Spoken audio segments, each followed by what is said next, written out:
ত্রয়োদশ জাতীয় সংসদ নির্বাচনে ভোটের দিন ঠিক হয়েছে 12ই ফেব্রুয়ারি। সারা দেশে বইছে সেই ভোটের হাওয়া।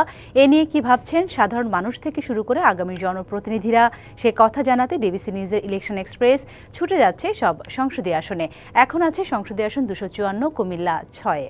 স্বাগত জানাচ্ছি সিএসআরএম ডিবিসি ইলেকশন এক্সপ্রেসে। আমার সঙ্গে মধ্যে যুক্ত আছেন কুমিল্লা 6 আসনের ইসলামী আন্দোলন বাংলাদেশ থেকে মনোনীত প্রার্থী। কথা বলবো, জানার চেষ্টা করবো আগামী নির্বাচনে ভাবনা কি। স্বাগত আপনাকে সিএসআরএম ডিবিসি ইলেকশন এক্সপ্রেসে। একটু যেতে চাই যে এবার ভোট আসন, এই যে আপনারা এই 6 আসনে কতটা প্রতিযোগিতামূলক নির্বাচন হতে পারে? আসসালামু আলাইকুম রহমতুল্লাহ। প্রিয় কুমিল্লাবাসী, আসসালাম রহমতুল্লাহ। কুমিল্লা নির্বাচনী এলাকা 6-এর আমরা যারা আছি, এর মধ্যে আমি অ্যাডভোকেট মোহাম্মদ হারুন রশিদ, পীর সাহেব হুজুর মনোনীত দল ইসলামী আন্দোলন বাংলাদেশের পক্ষে আমি প্রতিযোগিতা করতেছি। পাশাপাশি জামাত ইসলামী দল আছেন, বিএনপির প্রার্থী আছেন মনিরুল হক চৌধুরী সাহেব।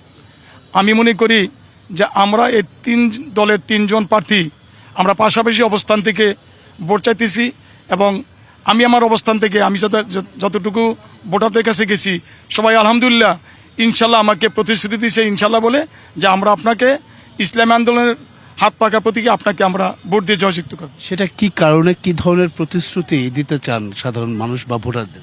আমার মূল কথা হলো যে আমি যদি ইসলামী আন্দোলনের পক্ষে কুমিল্লা নির্বাচন এলাকা 6 থেকে আমি জয়যুক্ত হতে পারি, আমি ইসলামী মূল্যবোধ যে একটা কল্যাণমূলক রাষ্ট্র প্রতিষ্ঠা করার জন্য আমি মহান সংসদকে মাননীয় স্পিকারের কাছে আমি আবেদন রাখব।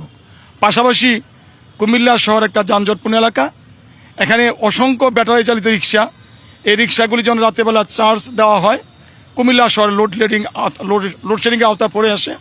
আমি যদি মহান সংসদে যাইতে পারি কুমিল্লা মানুষের প্রায় ৫৫ লক্ষ ভোটের ম্যান্ডেটে, তাহলে আমি এই অটো রিক্সাগুলিকে আমি সোলার প্যানেলে রূপান্তরিত করে আমি ব্যাটারি চালিত রিক্সাগুলিকে অ্যাবলিস্ট করে আমি সোলার প্যানেলের মাধ্যমে আমি এই কুমিল্লা শহরে সেগুলি আবার বাজারে নতুন মোড়কে ছাড়ব। আর পাশাপাশি আমি একটা কথা বলতে চাই, কুমিল্লা শহর একটা জাতীয় সমস্যা সেটা হলো জলাবদ্ধতা।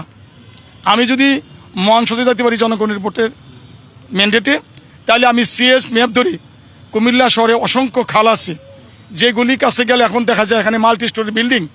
বিভিন্ন সময়ে এই খালগুলি বিভিন্ন ক্ষমতাসীন দলেরা এখানে তারা এই বিল্ডিং করে, এখানে খালের কোনো অস্তিত্ব দেখা যায় না, বলে যে এখানে মাল্টি স্টোরি বিল্ডিং। আমি ক্ষমতায় গেলে এই খালগুলি আমি সংস্কার করব। সেক্ষেত্রে জামাত রয়েছে আর অন্যান্য ইসলামিক দলগুলো রয়েছে। ভোটের বিষয়ে আসলে ভোটারদের মধ্যে একটা ভেদাভেদ সৃষ্টি হচ্ছে কিনা, কাকে ভোট দেব, দাঁড়িপাল্লা দিব না? আমি যতটুকু ভোটারদের কাছে গেছি, ইনশাল্লাহ ওনারা আমাকে বেশি আশ্বস্ত করছেন যে 1 বাক্স 1 নীতি। আমার পীর সাহেব হুজুর চরমনাই হুজুর যে 1 বাক্স 1 নীতি, একমাত্র এই নীতিটাকে আমরাই অবলম্বন ধরেছি ইসলামী আন্দোলন বাংলাদেশের পক্ষে পীর সাহেব হুজুর নেতৃত্বে। সেই কারণে 92 ভাগ মুসলমানের দেশে সকলের একটাই কথা যে ইসলামী আন্দোলন বাংলাদেশ 1 বাক্স 1 নীতিতে এখনও তারা আস্থাশীল।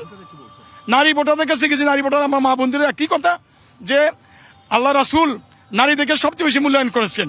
তারা স্বামীর অংশ থেকে ভাগ পায়, বাবার অংশ থেকে তারা প্রত্যেক ওয়ারিশ সূত্রে এটা সুরির সামনে পায়।